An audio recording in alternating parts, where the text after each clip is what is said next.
السلام عليكم صاحبada qiimaha iyo qaayaha badan ku soo dhawaada channelkeena fadlan hadii aad ku subtay channelka subscribe saar siina share garee aad baad u mahadsantahay waan ogahay booqashadiina way yartahay dhanka YouTube-ka marka dhanka YouTube-ka soo booqashadiina muhiim ay noo tahay saaxiibadeyda Ghana Riska linkiga profile ku saaran yahay soo booqda YouTube-ka maanta shucuurteeda wax la soo koobi kara maahan Arsenal waxaa imid xidiga heer caalamiya England waa ninka Premier League ugu doonista badnaayen kooxooyinka Eze ugu dambeyn wuu iskeenay Eze wuu Arsenaloway Eze wuxuu xiran doonaa nambarkii 10aad ee kooxda Crystal Palace uu wadan jiray warfiiri docadan nambar aad Palace u wadatay oo nambarkaas dartiisa ku joogtay hadda Arsenal u qaada hebel aad duceysan hadda maqli jirtay Eze aad duceysan war wuxuu ku badbaaday Tottenham inuu ku biiro uu ka badbaaday fiiri Tottenham heshiiska shakhsiga la gaaray kooxdiisa iyo Tottenham way wada heshiiyeen Tottenham inuu ku biiro ku dhaweed hayta wax walba wali tijaabada caafimaadka Tottenham inuu u maro bisa meesha ka dhigneed laakiin kadib dhaawacii Kaya Havertz hal kool oo directorka Arsenal Edu Gosba horta waa laga nastay ninka Edu ah Arsenal ninka curiyaamay ninkaas uu ahaa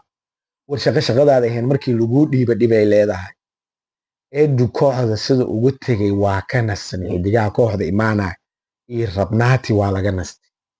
war Andre Berto maxaan ku dhahaa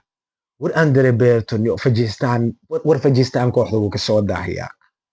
yaa kooxda uu ku soo daahiyaa Fajistaan xilli fiican uu imaaday laakiin hadda Fajistaan hal kool oo asiga wacay dareenkii xidiga oo dhan bedeshay kadib Kai Havertz markuu dhaawacmay hal telefoon la waayay Eze la waayay waxa la Eze ma aha niyo waxa maqlay Tottenham una sii socotin maxaan sameeyaa oo dhaniyo kooxda Arsenal waa ku doonaysaa dhahay hadana way iga bixin balantii waa iga baxdeen in hadda Tottenham uu sii socda waxaas ma jiraan la dhahay niyo sheekadaas Bennett bartaas ku jooji laga bilaabo maanta Imaaraat saa tahay xidig Arsenal aa tahay la dhahay niyo barnaamijkaas ana dhameynay boorsada ku celi guriga ku celi la boorsada soo saas u wad oo sii socdo oo Tottenham ku sii socday boorsada waxa la guriga ku sii celiniyo Ghana Riska tahay uu baxay directorka uu baxay wuxuu wada hadal leeyahay kooxdii ahayd Crystal Palace waxa la dhahay kooxdan maxaa ku leeshiisay Tottenham intaas ho lacagta miskay saaran tahay xidigan kooxda rabo weydii ay Eze warkan maxaa ka jira la dhahay Ghana Riska marka waraniga Ghana Riska ahayo dadka intooda badan ma oga Eze weligiis Arsenal waxa wuxuu ka soo baxay akademiga Arsenal xidiga da'yarta Ghana Riska ku jiray hadda ugu dambeyn Eze riyadiis way u rumowday Arsenal riyadeedu way u rumowday